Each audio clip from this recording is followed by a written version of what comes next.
This one is just a wide open highway here. Go where you want with it. I mean, I think you'll have, let me rephrase that. You'll know what this is, but my questions are going to be limited. I'm going to ask you the question, and then I'm going to ask for you to just kind of run with it. Your LinkedIn post, again, pretty close to maybe a tweet, would be, real estate is a master cheat code for financial success. You can create loads of wealth, but on paper lose money and pay minimal taxes. Please elaborate a lot.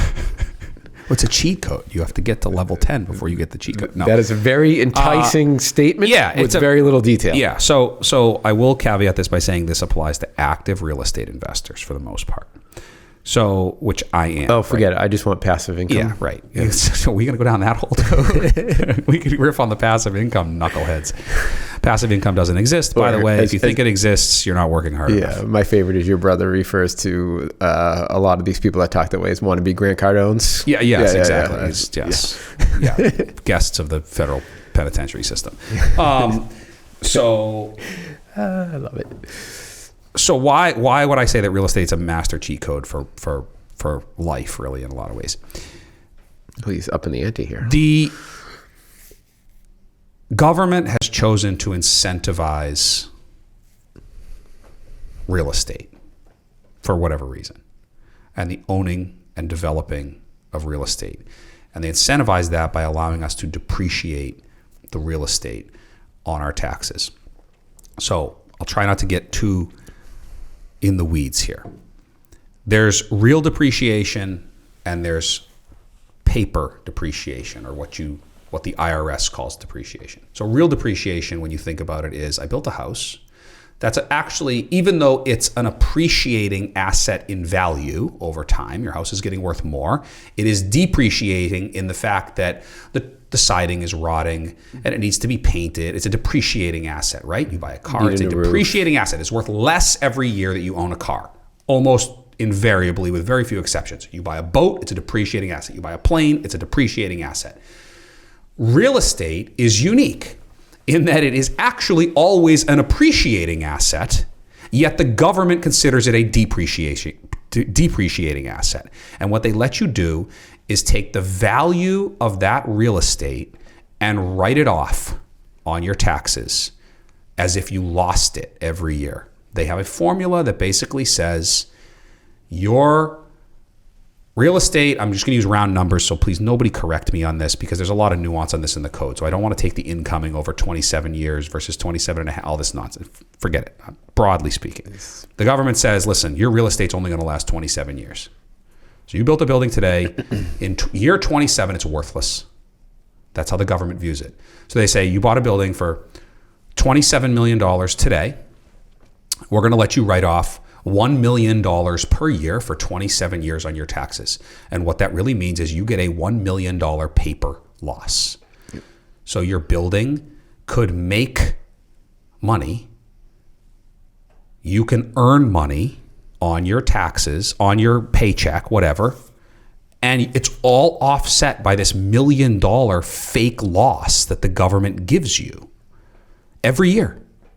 Whatever that depreciation is. Now it gets even more crazy because now they say you can have accelerated depreciation. So if you analyze every cost that went into the building, there's different categories, right? So you put boilers in the building.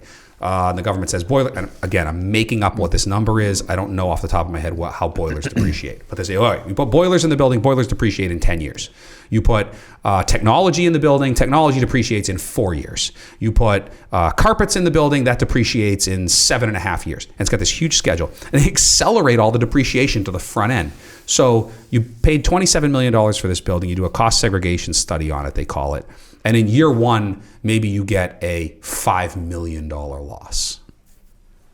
And then you can just roll that loss forward on your taxes year after year, and you just keep pecking away at it. So you have these big depreciation losses, they're paper losses. So it looks on your tax return like you lost money. You don't pay taxes. Broadly speaking, there's obviously taxes that you pay on some level, but broadly speaking, you don't pay taxes. This is exactly what was occurring when the whole narrative around, I'm making no political statements here, the whole narrative around Donald Trump doesn't pay taxes. Donald Trump doesn't pay taxes. He hasn't paid taxes in 10 years. No, he hasn't paid taxes in 10 years because he wrote off $900 million on his losses, his paper losses on his casinos in Atlantic City. And for a decade, he's been putting all of his income against the $900 million loss. So he could make $200 million in a year, pay no taxes on it because it's just offset by the $900 million loss. Oh, buy a new building, depreciate it, add to the pot of losses on your taxes. So there's like a little bucket on your tax return form that's just your carried forward losses. Like we track it, like deliberately. Like what are we? It's all about our tax planning, and we'll say, what do we have for carry forwards this year? How much, do we have to really worry about the tax situation? No. So it creates, now that is, again, a huge caveat is that is for active real estate investors. The difference between active and passive, if you're active real estate investor, you can use those losses to offset everything.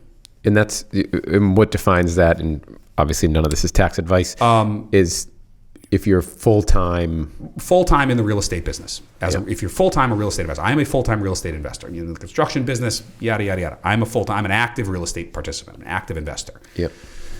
If you're passive, which is most investors, it's not as good, but it's still pretty awesome. So if you're let's just use really round numbers, you make $100,000 a year at your day job, and you invest in real estate on the side as a limited partner in whatever, real estate syndications. You're a passive investor. You get those depreciation losses too. You get those paper losses too, but you can only offset gains from the real estate. So what you can't do is say, well, I got depreciation losses, paper losses on my real estate holdings. I'm going to offset the $100,000 in income I made on my salary. You can't do that if you're passive. Or a laundromat or whatever. Right. Yeah. If you're active real estate, you can. So my losses completely offset my W-2 income, my pay, my salary, my bonus, things like that. Totally offsets it, usually.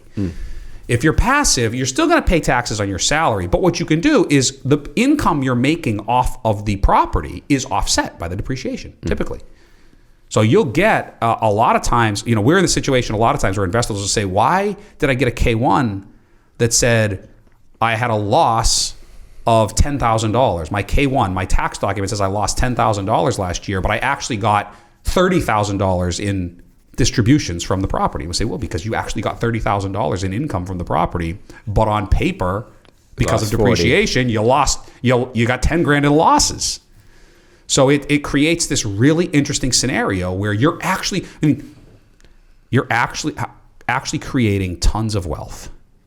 Tons and tons of wealth. More billionaires, more self-made billionaires are self-made billionaires from real estate than any other profession. Right? There's a few of them, the big names in there that are from, Jeff Bezos. Right. Some technology kind of unicorns. There's a few of those in there. But if you look at all the billionaires, vast majority real estate, vast majority, right? And when you look at the ones that are completely self-made, no inherited money, anything, almost all real estate.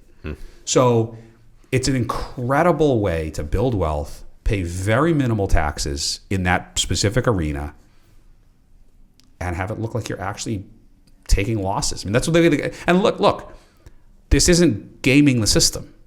This is precisely how the system is set up to function. It is incentivizing people to buy and invest in real estate. Yeah, and if this was how they set it up to sell fruit, everybody would be selling fruit. Everybody would be selling fruit. Be in the fruit business. Yep. Ironically, we started in the fruit business. No, sir. Yeah, my grandfather sold fruit.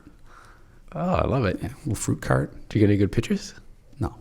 Oh, that's too bad. We do have a picture of our first truck, though. Did I ever post that? I think so. 1950 GMC. Yeah, I think I've seen it. Yeah, like in East Boston, wearing suits on the job site.